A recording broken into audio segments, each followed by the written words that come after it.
Wake up every day. How bad do you want it? How bad do you want your dream? It's so much easier to forget that vision than to remember it, right? So if you're going to remember it, you got to keep it alive in your mind. How do you keep it alive in your mind? You disconnect from your environment. You close your eyes. You play music in the background. You sit your body down, and it's got to pee, and it's got to eat, and it's got to roll. You just sit down for a few minutes, like training a dog. Like stay. When I say it's time to get up, we get up. Don't be thinking about what's going to happen in your day. You already know what's going to happen. Don't think what happened yesterday. You already know that. Get in the present moment and say, who do I want to be when I open my eyes? Who do I want to be today? What would greatness look like? How would one day, one shot, one lifetime, what would an abundant person do? Now, if you can maintain that modified state of mind and body the entire day without defaulting by seeing someone or doing something, stay in that state, the experiment still continues. And you're changing your energy. Doesn't happen in 2 days, you're not that good. Right. That's it. You're not that good. You keep practicing. So change your response to things in your life, and you're in the process of change. So then, now I got to get good with my eyes open. Now I got to be able to rehearse. Oh my God, I fell from grace. That moment in my day. Oh my God, I defaulted back to the old self. Forgive yourself. Yeah. All right. No, so it's not. It's only forgive yourself. Like there's a forgiving process. Like shoot. But if you're truly playing the game, who cares, right? You just go, oh God, let me brush myself off. Get back to it. Let me get back in my heart here. Let me get back in that place. Let me remember. Let me get back in this energy. And let's try it again. Let's try it again. Yes. And let's just keep the experiment going. Now, does that mean you have to be irresponsible? No, you still have to navigate with ethics and morality. You still have to have personal conviction. You still have to have a vision that's bigger than you and somehow that motivates you, because not only you're doing it for selfish reasons, but to contribute to others in some way. Of course, there's going to be recognition and popularity and aggrandizement that goes with it. And money should be the side effect of all that. The game should be so good. Of your vision, like that vision of the future, you have to keep alive in your mind. Even if your reality is falling apart, and that's happened to a lot of people. I mean, there are people that come to our work that are living in the back of their car, right? And now they're, living very well, or bankrupt, and now their companies are just thriving. Yeah. They just never stopped believing in themselves, because if you believe in yourself, it means you have to believe in possibility. And if you believe in possibility, you're going to have to believe in yourself. And so something really cool happens when you do this that I just discovered recently. Just watching people at our week-long events, because you got to go all in. You got to go all in. And it's 7 days and it's a lot and it's super intense. And there's times where you don't want to show up because I'm pushing people across the river of change. There comes a moment where people keep showing up for themselves. They keep showing up for themselves in spite of the weather, in spite of their foot hurting, in spite of their bad dream, in spite of their whatever, their fight with or whoever. They keep showing up. They get really worthy to receive. They feel really worthy, like I am worthy to receive this gift.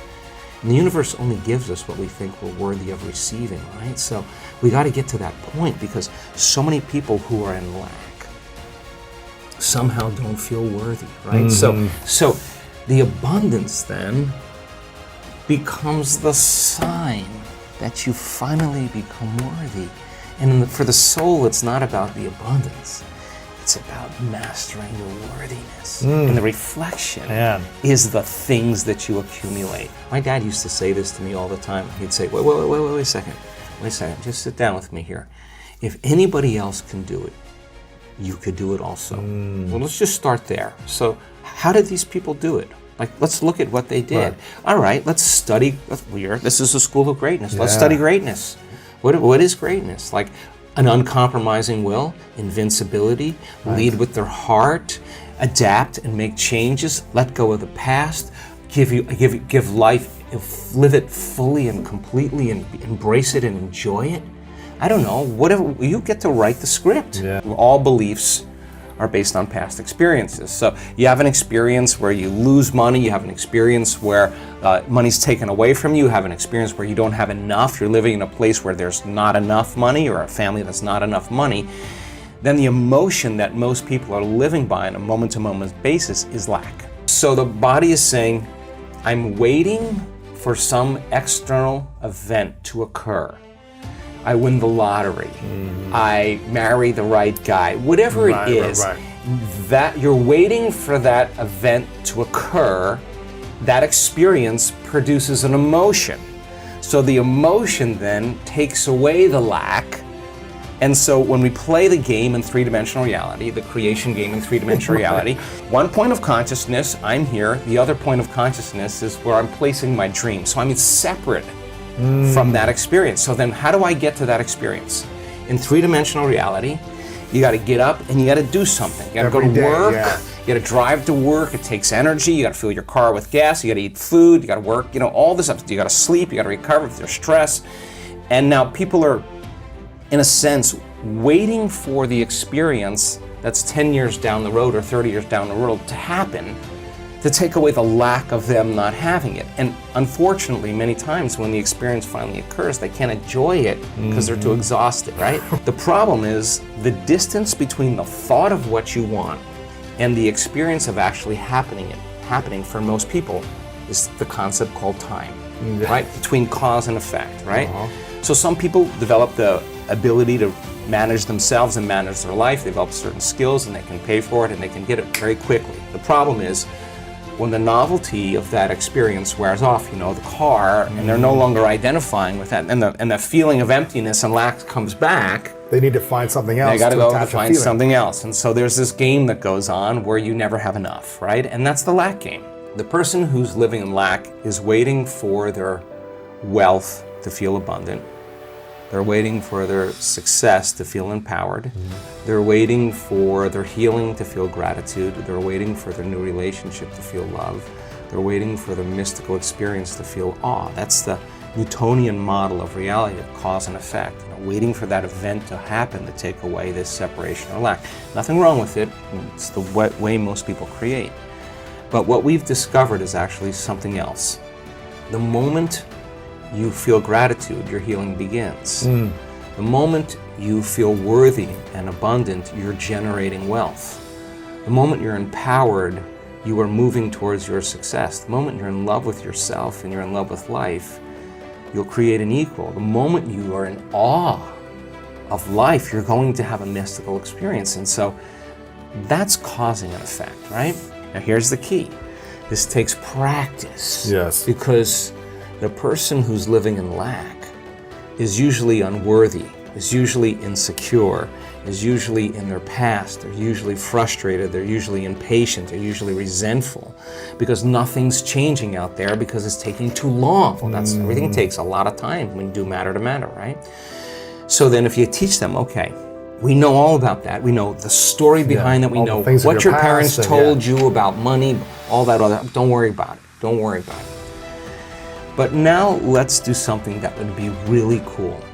Let's write down the feelings of how you would feel if that future happened, and you're going to have to feel that feeling before it occurs. Okay, what does an abundant person feel? In love with life, grateful to be alive, abundant. Okay, now let's practice feeling those. Turns out when you're feeling those other emotions like resentment and impatience and frustration, you're stepping on the gas pedal, you're just turning on the sympathetic nervous system, and you're stepping on the brake. You're angry, you're frustrated, but the fight or flight nervous system says run, fight, or hide, and you're sitting in a Zoom meeting and your neck is pulsating is because the heart is beating against the closed system, right? You're not using it in an adaptive way. So the heart starts firing out of order. It starts firing incoherently, and incoherent waves cancel each other out. It's called destructive interference, and then we stop trusting our future. Energy leaves the heart. Energy leaves the brain, energy leaves the heart, and you can't get in touch with the feeling of your future because in survival, those are hormones of stress, all those emotions, in survival it's not a time to create, right? It's time to run, fight, and hide. Okay, so we gotta lay down the very thing we used our whole life to get what we want. The habit of doing it that way for something greater to occur. The fundamental importance about all of this is I really don't care if people want to be abundant. I don't care if they want to heal. I don't care if they want to have a mystical. I don't care what, they want to travel the world. It doesn't matter to me. I just want them to be in the experiment. The experiment of actually trying it out. Yes. And seeing, God, if I really change my energy, well, could I actually have an effect that's produced in my life? And if I'm waiting for the event to occur, I'm back to the illusion of separation and lack. Waiting for it to happen to take it away. If I'm truly a creator. Most people then wait for crisis or trauma or disease or diagnosis. They wait for loss, some tragedy to make up their mind to change. And my message is, why wait? And you can learn and change in a state of pain and suffering, or you can learn and change in a state of joy and inspiration. And I think right now, the cool thing is that people are waking up. When you have an emotional reaction to someone or something, most people think that they can't control their emotional reaction. Well, it turns out if you allow that emotional reaction, it's called a refractory period, to last for hours or days, that's called a mood. I say to someone, hey, what's up? You say, I'm in a mood. Well, why are you in a mood? Well, I had this thing happen to me 5 days ago, and I'm having one long emotional reaction. If you keep that same emotional reaction going on for weeks or months, that's called temperament. Why is he so bitter? I don't know, let's ask him. Why is he so bitter? Why are you bitter? Well, I had this thing happen to me 9 months ago. And if you keep that same emotional reaction going on for years on end, that's called a personality trait. And so learning how to shorten your refractory period of emotional reactions is really where the work starts. So then people, when they have an event, what they do is they keep recalling the event, because the emotions of stress hormones, the survival emotions, are saying, pay attention to what happened, because you want to be prepared if it happens again. Turns out most people spend 70% of their life living in survival and living in stress, so they're always anticipating the worst case scenario based on a past experience, and they're literally, out of the infinite potentials in the quantum field, they're selecting the worst possible outcome, and they're beginning to emotionally embrace it with fear, and they're conditioning their body into a state of fear. Do that enough times, body has a panic attack without you. You can't even predict it because it's programmed subconsciously. So now when it comes time to change, you say to the person, why are you this way? Well, every time they recall the event, they're producing the same chemistry in their brain and body as if the event is occurring. Your body is the unconscious mind. It doesn't know the difference between the experience that's creating the emotion and the emotion that you're creating by thought alone. So the body's believing it's living in the same past experience 24 hours a day, 7 days a week, 365 days a year. The hardest part about change is not making the same choices you did the day before, period. And the moment you decide to make a different choice, get ready, because it's going to feel uncomfortable. Being in the unknown is a scary place for most people, because the unknown is uncertain. People say to me, well, I can't predict my future. I'm in the unknown, and I always say the best way to predict your future is to create it. Not from the known, but from the unknown. What thoughts do you want to fire and wire in your brain? What behaviors do you want to demonstrate in one day? The hardest part is to teach our body emotionally what the future will feel like ahead of the actual experience. So what does that mean? You can't wait for your success to feel empowered. You can't wait for your wealth to feel abundant. You can't wait for your new relationship to feel love, or your healing to feel whole. I mean, that's the old model of reality, of cause and effect, waiting for something outside of us to change how we feel inside of us. And when we feel better inside of us, we pay attention to whoever or whatever caused it. But what that means then is that from the Newtonian world is that most people spend their whole life living in lack, waiting for something to change out there. The moment you start feeling abundant and worthy, you are generating wealth. The moment you're empowered and feel it, you're beginning to step towards your success. The moment you start feeling whole, your healing begins. And when you love yourself and you love all of life, you'll create an equal. And now you're causing an effect. And I think that's the difference between living as a victim in your world, saying, I am this way because of this person or that thing or this experience. They made me think and feel this way. When you switch that around, you become a creator of your world, and you start saying, my thinking and my feeling is changing an outcome in my life. And now that's a whole different game, and we start believing more that we're creators of reality.